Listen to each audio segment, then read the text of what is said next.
अशोक मूर्ख बन गया। उसे देखना चाहिए था। जब उसने हमारे सैनिकों को देखा तो वो समझ गया कि उसका अंत आ चुका है। आपने कर दिखाया भैया, बिंदुसार के पुत्र का अंत कर दिखाया। ये बिंदुसार के लिए बहुत बड़ा आघात होगा और हमारे लिए बहुत बड़ी विजय है। जब तक मैं उसका मरा हुआ मुंह नहीं देख लेता तब तक मुझे ये विश्वास नहीं होगा कि वो मर चुका है, क्योंकि वो पहले भी एक बार मृत्यु के मुख से निकल के जा चुका है। यदि अशोक के घेरे जाने का समाचार पहुंच चुका है तो शीघ्र ही उसका शव भी यहां पहुंच जाएगा। परंतु यह तो केवल आरंभ है। अशोक की मृत्यु के पश्चात बिंदुसार और उसके परिवार की बारी है। विजय के उत्सव की तैयारियां आरंभ की जाएं।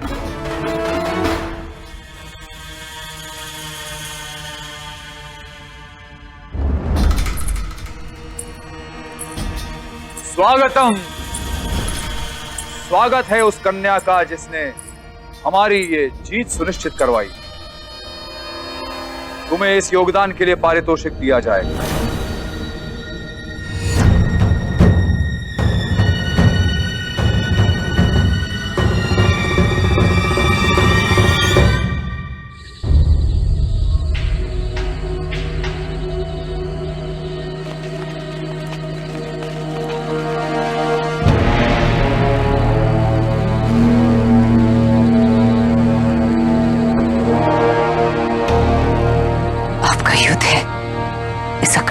के लिए, आपकी प्रजा के लिए, इसलिए आपको वही करना होगा जिसमें सबका हित हो। मैं रक्षक बनूंगा, भक्षक नहीं। किसी भी निर्दोष के प्राण नहीं जाएंगे, वचन देता हूं।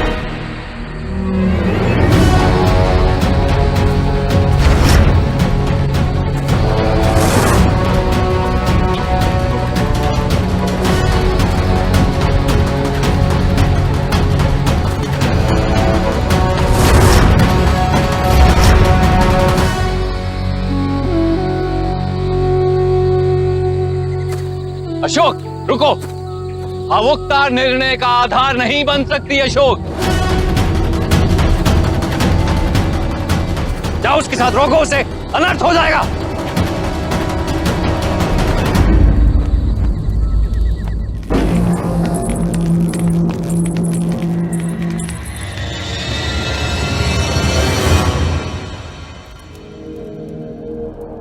भले ही तुमने हमें अशोक तक पहुंचाया, किंतु हमारे साथ तो तुमने विश्वासघात ही किया। कल जब अशोक की मृत्यु का उत्सव मनाया जा रहा होगा, तब मैं ये सुनिश्चित करूंगा कि मैं तुम्हारे पिता और तुम्हें सबके सामने दंडित करूं, ताकि सबको ये ज्ञात हो जाए कि कीचक पे प्रहार करने का अर्थ होता क्या है। ताकि सबको ये ज्ञात हो जाए कि कीचक को कोई पराजित नहीं कर सकता। कीचक!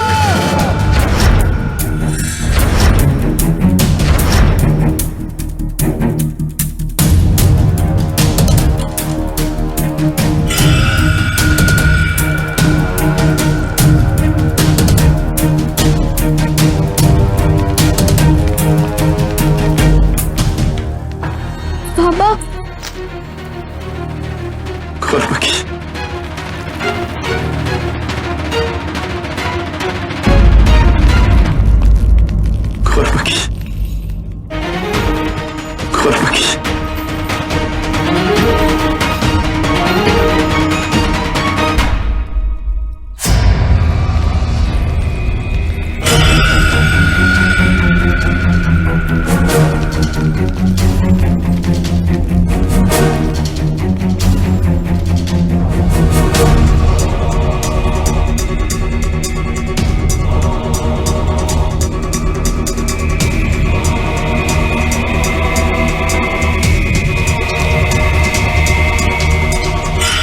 तुम्हारे अंत की उल्टी गणना आरंभ हो चुकी है कीचक। मैंने कहा था ना कि मैं तुम्हारा काल हूं। तुम मुझसे भाग सकते हो पर बच नहीं सकते।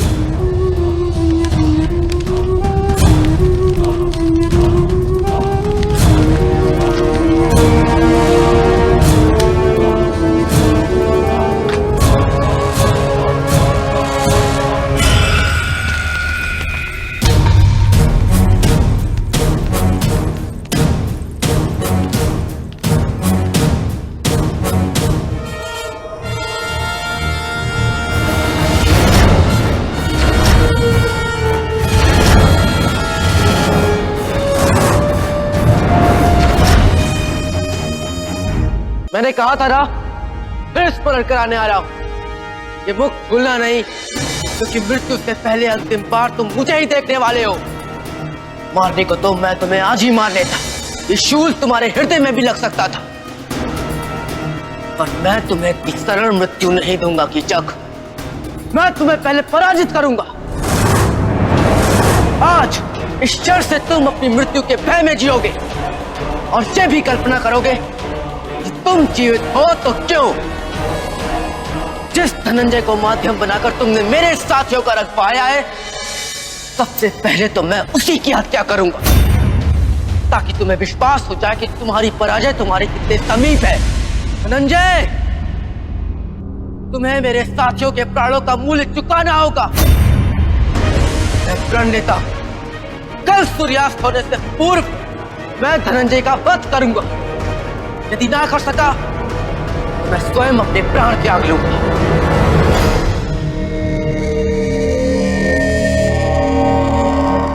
देख क्या रहे हो? पकड़ो इसे।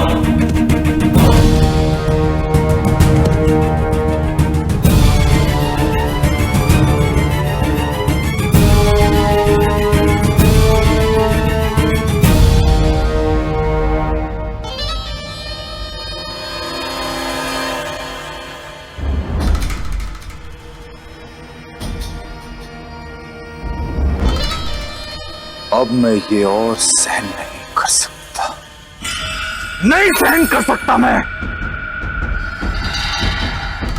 भैया रुक।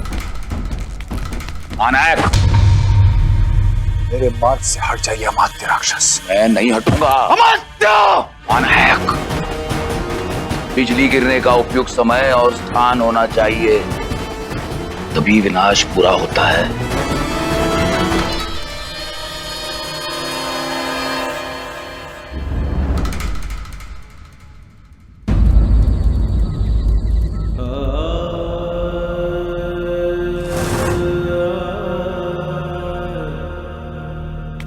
क्रोध और आवेश में आकर तुमने प्रण तो ले लिया, पर यह प्रण इस क्रांति के लिए कितना घातक सिद्ध हो सकता है, ये तुम नहीं जानते अशोक। तो क्या करता?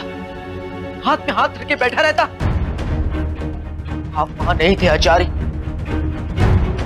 मैंने अपनी नेत्रों से देखा है अर्जुन को पढ़ते हुए, अपनी नेत्रों से। जिससे सबकी अंतिम श्वास मुझसे कह रही मैं उनके अपराधियों को दंड दूं। देंगे, अवश्य देंगे। तो आवेश में आकर नहीं अशोक, धैर्य से सोच समझ कर। यदि इनमें से एक भी व्यक्ति मेरे प्राणों की रक्षा करने के लिए धैर्य या सोच विचार करता, मैं जीवित नहीं बचता आचार्य। मैंने धनंजय को मारने का प्रण लिया है, मैं अपने प्रण को अवश्य पूरा करूंगा। मृत्यु अशोक की ही होगी। अनायक, अच्छे लोगों की यही दुर्बलता है कि वो भावुक हो जाते हैं, और उनकी यही भावुकता, उनकी यही दुर्बलता आप और हम जैसे सज्जनों की शक्ति बन जाती है। अशोक हो या अर्जुन, युद्ध में भावुकता योद्धा की सबसे बड़ी भूल है। जैसे अभिमन्यु की मृत्यु के पश्चात अर्जुन ने ऐसी प्रतिज्ञा ले ली, किंतु विजय अर्जुन की हुई थी, क्योंकि उसके साथ स्वयं भगवान कृष्ण थे। और अशोक के जीवन में भगवान कृष्ण बनने वाला वो चाणक्य स्वयं मृत्यु को प्राप्त हो चुका है। बिना मार्गदर्शक के अशोक दृष्टिहीन है महानायक। कैसी बात कर रहे हैं अमात्य राक्षस? वो बिना किसी मार्गदर्शन के यहां तक पहुंच चुका है। वो दुर्बल नहीं है। अपने शत्रु का न्यूनांकलन नहीं करना चाहिए। उसी प्रकार हमें अपनी योग्यताओं का न्यूनांकलन नहीं करना चाहिए। क्या कहा था अशोक ने? यदि सूर्यास्त से पहले वो धनंजय को नहीं मार पाया, वो अपना जीवन त्याग देगा। तो हमें अशोक पर आक्रमण नहीं करना चाहिए, केवल इतना सुनिश्चित करना चाहिए कि सूर्यास्त से पहले अशोक धनंजय तक ना पहुंच पाए। अब अशोक की मृत्यु की उल्टी गणना शुरू हो गई है महानायक।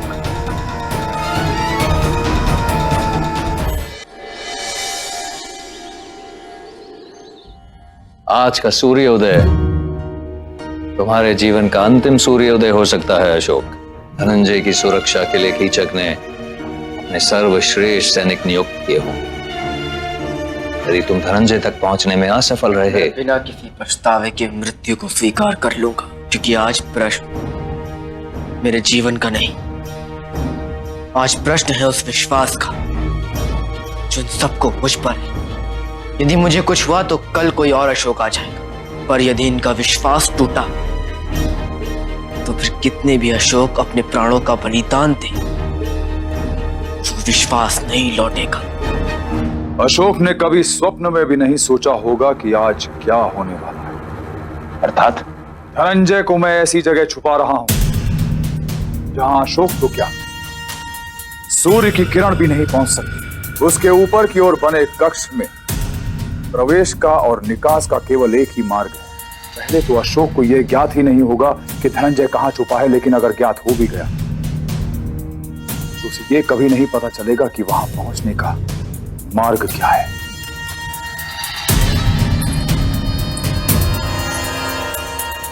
भामिनी पिछली बार बहुत कठिनाई से आई थी, हाँ, अब उसका बाहर निकलना कठिन। और कीचक धनंजय की सुरक्षा सुनिश्चित करने के लिए क्या क्या कर रहा है, इसका पता लगाने का उपाय नहीं है हमारे पास। उसके बाहर एक भी सैनिक नहीं होगा, और जहां सैनिक ना हो वहां किसी को संदेह भी नहीं होगा, किंतु अंदर कुछ ऐसे सैनिक छुपे होंगे जिन्हें अशोक कभी भेद नहीं सकता। और धनंजय को हम इस प्रकार ले जाएंगे कि किसी को ज्ञात नहीं होगा। और स्मरण रहे, इस योजना के बारे में केवल हम दोनों को ही पता है, और हम दोनों को ही पता रहे। दूसरा पहर भी आरंभ हो चुका है और अब तक ये भी पता नहीं चला कि धनंजय कहाँ है। राजकुमार अशोक उसे सूर्यास्त से पहले कैसे मारेंगे?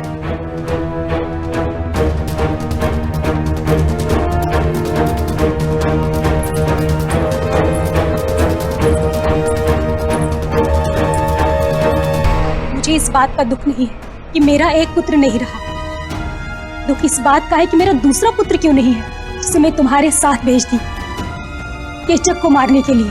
ये केवल मेरा नहीं, तक्षशिला की, मगध की प्रत्येक माँ आज यही भावना रखती है।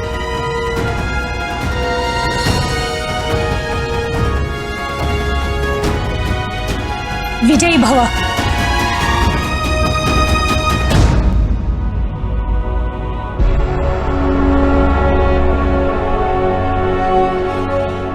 अब इनका ही खेल, इन्हीं के छल से इनके साथ खेलेंगे। ये कौरवकी के माध्यम से हमें क्षति पहुंचा सकते हैं, तो हमें भी रावण का विनाश करने के लिए विभीषण को ढूंढना होगा। और मैं जानता हूं कि कीचक के समर्थकों में से सबसे दुर्बल कड़ी कौन है। फिर क्या हुआ? फिर यूं हुआ कि वो अशोक शोक मग्न होकर हमारे पैरों में यूं गिरा कि गिरकर उठ ही नहीं पाया, और हम अति अति विद्यापति ने यूं उसको दबोचा।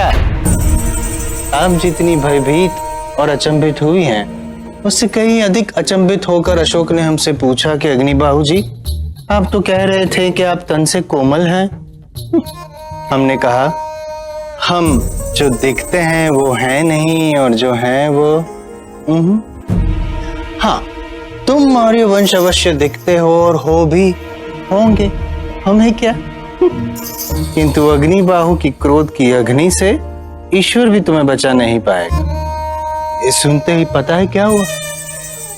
भय से उसकी आंखें लाल हो गई, और हमारी क्रोध से ऐसा भयभीत हुआ कि हमारे पैरों में पड़ा हुआ अशोक हमसे विनती करने लगा।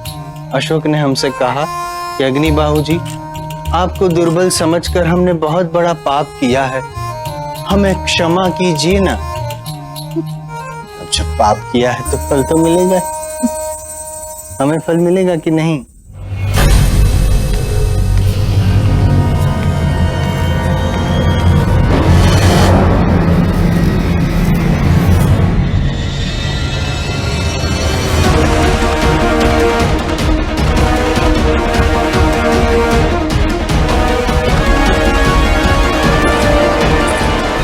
कहाँ जा रही हैं आप? सखी, सखी।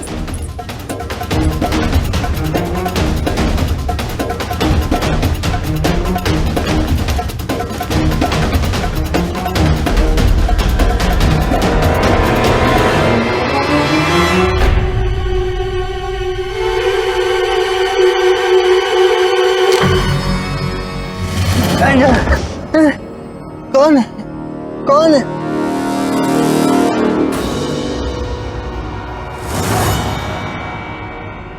यमराज,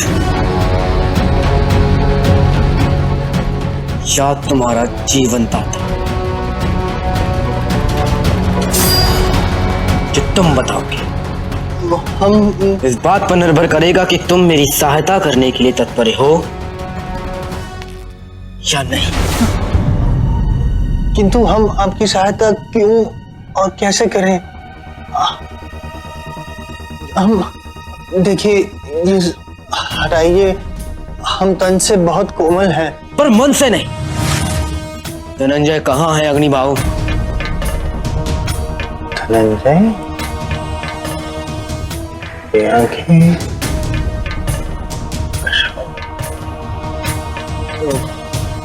कौन धनंजय?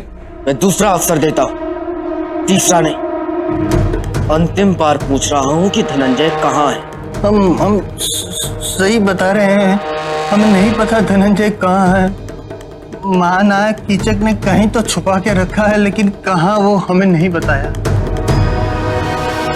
ये रहस्य आज सूर्यास्त के पश्चात सबके सामने खुलेगा। मैं चाहता हूं कि आप एक एक क्षण मेरे साथ रहें। आप मुझ पर संदेह कर रहे हैं? आपसे विश्वासघात करके मुझे क्या प्राप्त होगा महानायक? संदेह नहीं, संदेह नहीं अमात्य राक्षस, सावधानी। मैं चाहता हूं कि सूर्यास्त तक आप मेरे साथ रहें। इससे पहले कीचक मुझ तक पहुंचे, मुझे ये सूचना अशोक तक पहुंचानी होगी।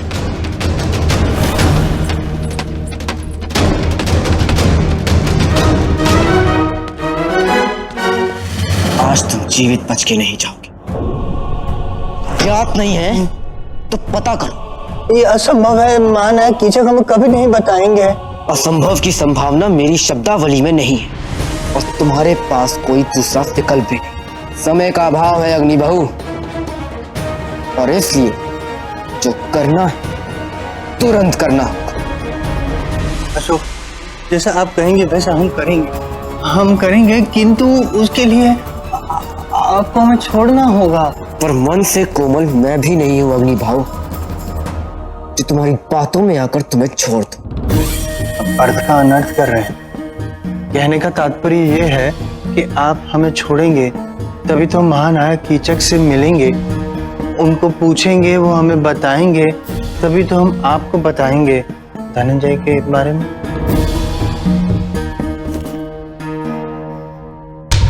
तुम कीचक से भेंट अवश्य करोगे, और अकेले नहीं, मैं भी तुम्हारे साथ चलूंगा। प्रतीत होता है कि इसे मृत्यु पाने की शीघ्रता कुछ अधिक ही है। सूर्यास्त के पहले इसकी मृत्यु होगी और हमारा चंचल चितवन होगा।